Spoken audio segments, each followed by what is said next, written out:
You stop right here and raise your right hand to the clerk, please.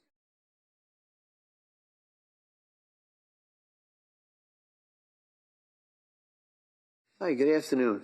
Good afternoon. Hi. Thank you. Good afternoon, ma'am. Can you please tell the jurors your first and last name? My name is Lisa Yelle, spelled Y-E-L-L-E. And what do you do for work? I currently work at a biotech pharmacy company. Did you work for the Massachusetts State Police Crime Lab at some point? Yes, I did. And how long did you work for the crime lab? For 15 years. And in January of 2023, what unit were you working with at the crime lab? The toxicology unit. And more specifically, I guess, February of 2023, were you still in that unit? Yes. Okay. Now, I'm just going to draw your attention right to this particular case. We're talking about laboratory number 23-01723. Did you do any batch work on this particular case? Yes, I did. And what testing did you do in relation to the samples of this lab number? It was a test that was known as the general unknown screen. Can you tell the jury what the general unknown screen does, what it tests for? Sure, that's a screening test for drugs. It essentially would test for hundreds of different prescription medications or drugs of abuse. And in this particular test, the general unknown screen, is there a portion of testing in the lab for general unknowns that would allow you to quantify when certain substances are detected? The general unknown screen is not a quantifiable test. It's just an identification screen. So you wouldn't be able to attribute a specific level of the drug, but just the identification that it was present or not. So it would be a detected or non-detected situation? Correct. And in this particular case, items 10-101 involved a vial of blood that was submitted to the laboratory, correct? Yes. And you did the general unknown screen for the blood? Yes. And what were the substances that were detected in that sample of blood? Would I be able to reference? Sure. Just to ensure that I'm attributing everything? Yep. Any objection? No.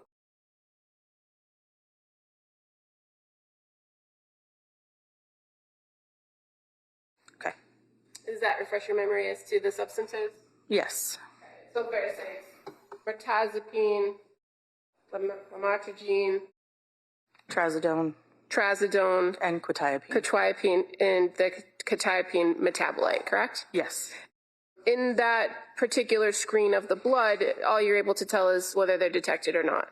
Correct. In your work with testing for those items and running that general unknown screen, were there any issues with the controls in that test? No, there weren't. Were there any problems with the equipment in that test?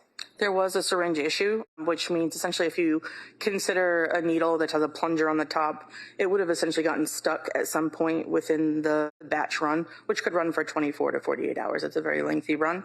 So once the error is notified, it's a very simple switch. You just pull the syringe out, place a new one back into that same spot, and then you would restart your run from that point forward, including a control, just to ensure that the instrument is still functioning the way that it should. And so would that type of error that you observed in the equipment affect the results of the test? Not in any way. Okay. And in addition to the testing or running this general unknown screen on the blood, you also ran a general unknown screen on urine, which was identified as item 10-201, correct? That's correct. And were those same substances detected in the urine? Yes, they were. And again, as far as those particular substances in the general unknown screen, or unknown screen test for urine, are you able to quantify it in any way? No. Is it fair to say that there are other laboratories across the country that potentially could quantify those substances? Yes. And so in this case, are you aware that there were samples of the blood and that were sent to another lab because of those positive tests for those substances? I am not aware. Okay. You weren't the reporting analyst in this case, correct? Correct, I was not. So after you did those general unknown screens in the blood and the urine, what did you do with the information? The testing, every independent sample receives its own summary sheet where you document any possible drugs that were detected.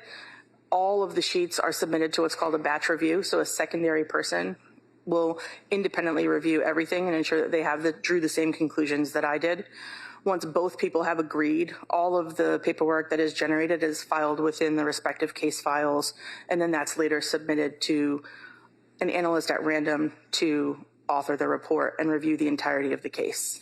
And in this particular case for lab number 23-101723, you're aware that Nicholas Roberts was the reporting analyst, correct? Correct. And any decisions on any further testing were likely made through him, in your experience?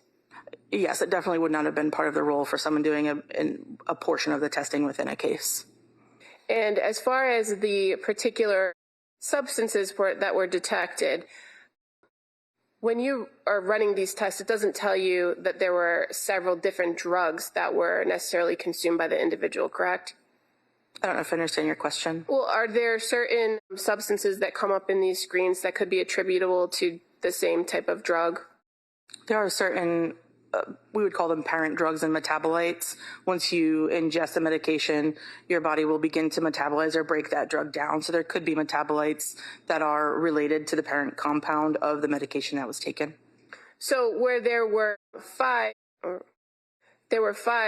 positive or detected substances doesn't mean that there was 5 specific substances, especially where there was a metabolite detected, correct? I guess I'm not sure I follow your question again. that's okay. As far as these particular items or these particular substances that were detected in these screens, you weren't able to provide any further information for final review other than they were detected. Correct. Thank you. Nothing further. Basically, as the court knows, we agree to this. We stipulate to all of this. As far as the blood, the chain of custody, the testing, you didn't have any problems with the quality of the testing, right? It was a good test. It was a good test, correct? Okay. So, and the results that have been described numerous times, there's the reference to metabolite, and there's 5 drugs. Doesn't mean there's 5 drugs. It could be 1 drug with a metabolite. All a metabolite means is that it's a breakdown of the same drug at some point, right? Correct. Like if you're smoking marijuana or something, you have carboxy-9 or whatever they call it. It can be some residue in your blood, right? Yes, the way that... From the breakdown. Yes. And the lab that counsel was referring to, again, would be is it the NMS lab? You familiar with that, NMS? I'm familiar that that lab does exist, yes. Yeah. What does that mean? Do you know what NMS means? Is it like national something? I'm not familiar with the acronym. All right, thank you. That's all I have. Thanks. All right. Como? Nothing further. All right, thank you, ma'am. You stepped down. Thank you.